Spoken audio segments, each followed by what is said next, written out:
Allah SWT menceritakan kisah para nabi terdahulu dalam Al-Quran. Salah satunya kisah Nabi Ibrahim AS ketika dirinya mencari Tuhan yang sesungguhnya. Bagaimana kisahnya? Simak riwayat lengkap saat Nabi Ibrahim mencari Tuhan di uraian berikut. Kala Nabi Ibrahim mencari Tuhan.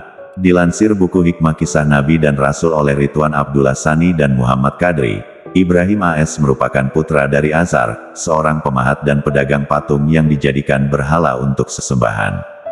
Namun mengutip buku Qasas Al-Anbiya, Ibnu Katsir menyebutkan bahwa Ibrahim AS adalah putra dari Tarikh bin Nahur bin Saruk bin Raknu bin Falai bin Abir bin Syali bin Arfahsyad bin Sam bin Nuh AS.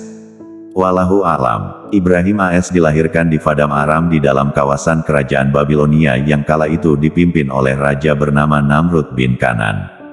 Pada saat itu, Babilonia termasuk kerajaan yang makmur, sejahtera dan rakyatnya hidup senang. Namun sayangnya, penduduk kerajaan itu tidak mengenal Allah SWT. Melainkan mereka menyembah berhala yang mereka buat sendiri dari lumpur dan tanah. Sebagai calon utusan Allah SWT yang akan membawa kebenaran, Ibrahim AS telah diilhami akal sehat, pikiran tajam, dan kesadaran di antara penduduk penyembah patung. Ketika Nabi Ibrahim mencapai umur cukup dewasa, beliau telah dapat membedakan yang hak dan batil. Kemudian beliau meyakini bahwa dirinya dan semua makhluk yang ada di dunia pasti ada yang menciptakan. Beliau sadar bahwa berhala yang disembah ayah maupun masyarakat Babilonia tidak dapat makan, minum, hingga berbicara. Sehingga mana mungkin mereka adalah Tuhan yang sesungguhnya.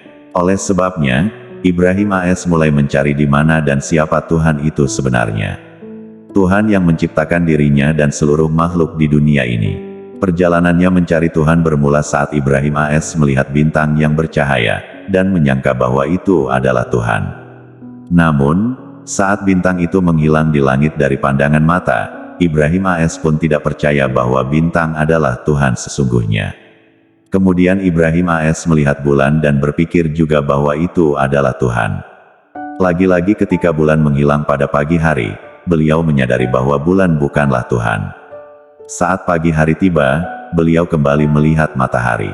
Ibrahim AS berpikir pula bahwa matahari adalah Tuhan karena lebih besar dari bintang dan bulan. Tapi, ketika matahari terbenam dan waktu malam tiba, beliau tersadar matahari juga bukanlah Tuhan. Hingga Nabi Ibrahim pun tahu dan menyimpulkan bahwa sesuatu yang tampak mata bukanlah Tuhan. Karena baginya, Tuhan tidak akan pernah hilang. Demikian beliau menyadari bahwa Tuhan adalah pencipta dari semua makhluk. Kisah Nabi Ibrahim AS tersebut diabadikan dalam surat Al-An'am ayat 76-78. Ketika malam telah menjadi gelap, dia Ibrahim melihat sebuah bintang, lalu dia berkata, "Inilah Tuhanku." Maka, ketika bintang itu terbenam dia berkata, "Aku tidak suka kepada yang terbenam." Kemudian, ketika dia melihat bulan terbit dia berkata kepada kaumnya, "Inilah Tuhanku." Akan tetapi, ketika bulan itu terbenam dia berkata, "Sungguh, jika Tuhanku tidak memberi petunjuk kepadaku, pastilah aku termasuk kaum yang sesat." Kemudian, ketika dia melihat matahari terbit dia berkata lagi kepada kaumnya, "Inilah Tuhanku." Ini lebih besar. Akan tetapi, ketika matahari terbenam dia berkata, "Wahai kaumku, sesungguhnya aku berlepas diri dari yang kamu persekutukan." Qs Al-An'am 76-78. Nabi Ibrahim menemukan Tuhan yang sesungguhnya. Setelah memperoleh hidayah, Nabi Ibrahim pun menemukan Tuhan yang selama ini beliau cari. Dialah Allah SWT, Tuhan yang menciptakan seluruh makhluk termasuk bintang, bulan, matahari, maupun dirinya sendiri. Kemudian Ibrahim AS ingin memerangi syirik dan penyembahan berhala yang dilakukan ayah maupun masyarakat Babilonia. Namun sebelumnya, ia ingin mempertebal iman dan keyakinannya terlebih dahulu supaya hatinya tentram dan semakin yakin. Beliau melakukannya untuk membersihkan keraguan yang kemungkinan sesekali mengganggu pikirannya. Nabi Ibrahim pun memohon kepada Allah SWT agar diperlihatkan kepadanya bagaimana Allah SWT menghidupkan kembali makhluk-makhluk yang sudah mati. Lalu, berserulah Ibrahim AS kepada Allah SWT, "Ya Tuhanku, tunjukkanlah kepadaku bagaimana engkau menghidupkan makhluk-makhluk yang sudah mati." Allah SWT menjawab seruannya dengan berfirman, tidakkah engkau beriman dan percaya kepada kekuasaanku? Ibrahim AS menjawab, betul, wahai Tuhanku, aku telah beriman dan percaya kepadamu dan kepada kekuasaanmu.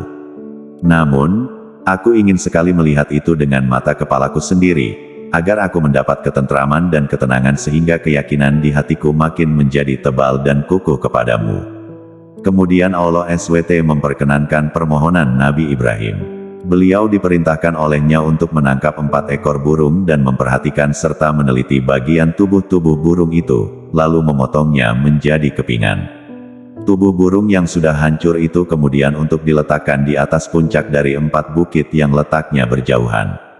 Setelah mengerjakan apa yang telah diisyaratkan oleh Allah SWT, lalu Nabi Ibrahim diperintahkan kembali untuk memanggil burung-burung yang sudah terkoyak-koyak bagian tubuhnya itu. Dengan izin Allah SWT dan kuasanya, ke-4 ekor burung itu datang berterbangan dalam keadaan utuh bernyawa seperti sedia kala setelah mendengar panggilan Nabi Ibrahim. Lalu hinggap dengan wujud hidup di hadapan Ibrahim AS. Melihat itu dengan mata kepalanya sendiri, ia yakin bahwa Allah SWT adalah Tuhan yang menciptakan di mana kuasa menghidupkan kembali makhluknya.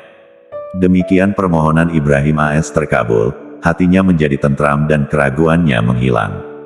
Keimanan serta keyakinannya pun semakin tebal dan dalam. Riwayat ini diabadikan dalam firman-Nya pada surat Al-Baqarah ayat 260. Ingatlah ketika Ibrahim berkata, "Ya Tuhanku, perlihatkanlah kepadaku bagaimana Engkau menghidupkan orang-orang mati." Dia Allah berfirman, "Belum percayakah engkau?" Dia Ibrahim menjawab, "Aku percaya, tetapi agar hatiku tenang." Dia Allah berfirman, "Kalau begitu, ambillah 4 ekor burung, lalu dekatkanlah kepadamu, potong-potonglah. Kemudian, letakkanlah di atas setiap bukit 1 bagian dari tiap-tiap burung. Selanjutnya, panggillah mereka, niscaya mereka datang kepadamu dengan segera. Ketahuilah bahwa Allah Maha Perkasa lagi Maha Bijaksana."